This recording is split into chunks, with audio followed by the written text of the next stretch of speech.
તો કેમ છો દોસ્તો, welcome to my new vlog. તો આજના વ્લોગમાં આવી ગયો તો હું ગેરેજમાં। તમને લોકોને ખબર છે કે હું આઈટીઆઈ કરું છું, ડીઝલ મિકેનિકનો કોર્સ કરું છું। તો મને અત્યારે 15 દિવસ માટે અહીંયા ગેરેજમાં મોકલ્યો છે કામ શીખવા માટે। તો અહીંયા અમે આવીને કામ શીખીએ છીએ। તો અમે લોકો અહીંયા કામ શીખીએ છીએ અને આ ભાઈનું નામ છે કુનાલ, જે અહીંયા ગેરેજમાં કામ કરે છે। એ અમને બધું જ કામ જે પણ નાનું મોટું હોય છે અમને લોકોને શીખવાડે છે।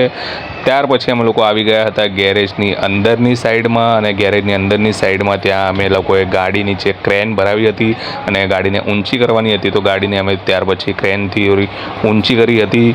તમે જોઈ શકો છો કે ગાડી ઊંચી કર્યા પછી એમાંથી ઓઇલ કાઢવાનું હતું। તો અમારા મિતભાઈ છે એ તગારું લઈને ઊભા થઈ ગયા હતા અને કુનાલભાઈ હતા એ ખોલતા હતા ત્યાંનું બોલ્ટ, અને એમાંથી નીકળ્યું હતું ઓઇલ।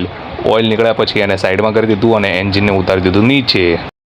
પછી એન્જિનનું બધું કામ કર્યા પછી એન્જિનને પાછું લગાવી દીધું હતું ઉપર, અને આ ભાઈ એન્જિનને ફિટ કરતા હતા। તો આજનો હતો આ વ્લોગ। કેવો લાગ્યો તમને? ચેનલને સબસ્ક્રાઈબ કરજો, મને ફોલો કરજો અને સપોર્ટ કરતા રહેજો।